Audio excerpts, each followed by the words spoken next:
If all schools are trying to reach the same outcome, then they should not have different goals. Schools and school districts may use different methods or teaching styles, but the goals of education should be the same everywhere. One school's goals should not conflict with another's. Before deciding how to teach, we must first agree on what education is meant to accomplish. We do not need complex theories to understand this. We only need to look at society today. We see teenage suicide, drug use, violence, illiteracy, broken families, and many other social problems. These problems are not just found in society, they also exist in our schools. The problems of society are also the problems of education. If schools were truly educating children, many of these issues would be less common. Instead, we see the opposite. Society is declining, and so are schools. Our educational system is failing children and, as a result, failing society.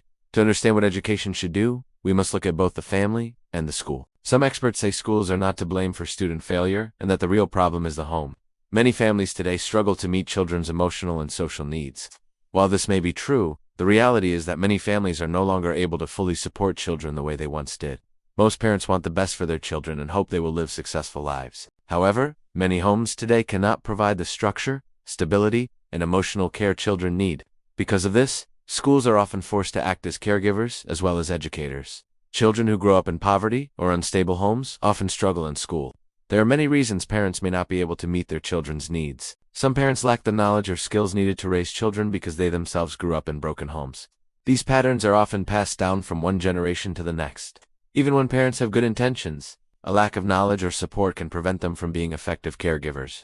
Even capable parents face challenges outside the home. Work stress, financial pressure, and long hours make parenting more difficult.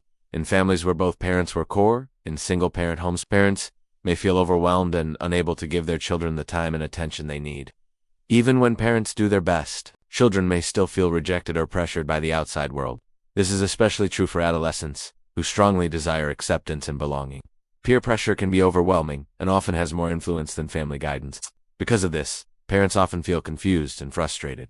They believe they are doing everything right, yet their children become angry or rebellious. Often, this behavior is influenced by forces outside the home rather than parenting failures.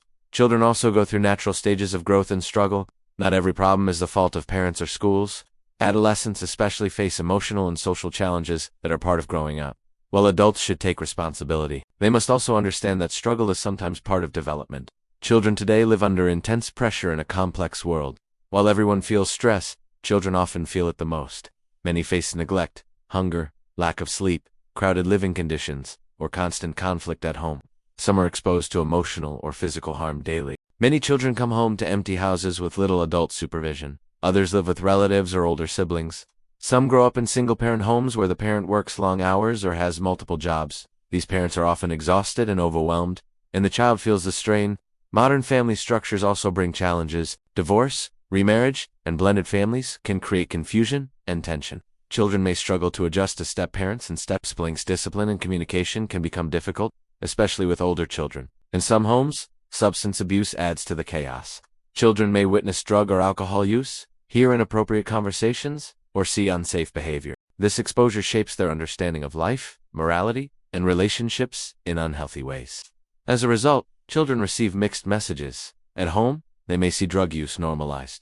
At school, they are taught that drugs are dangerous and illegal. This creates confusion and makes it hard for children to know what is right. Most children do not grow up in safe, stable environments. For children to grow into responsible adults, they need loving homes, consistent guidance, and responsible caregivers. Children need to feel wanted and protected. Children from stable, supportive homes are more likely to succeed in school and society. Their emotional and physical needs are met, allowing them to focus on learning. In contrast, children from troubled homes often struggle academically because they are not emotionally or physically prepared for school. School environments are structured with rules and expectations. Children from unstructured homes often find it hard to adjust. Their behavior may not fit the school setting, not because they are incapable, but because they have never learned how to function in such an environment. Even children with structure at home may fail if their emotional needs are unmet.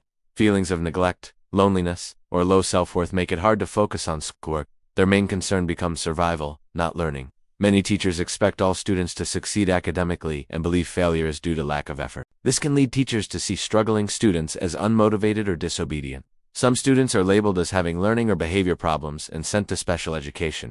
In many cases, these children do not have learning disabilities. They are failing because their basic, emotional, and physical needs are unmet. Until those needs are addressed, learning will always come second.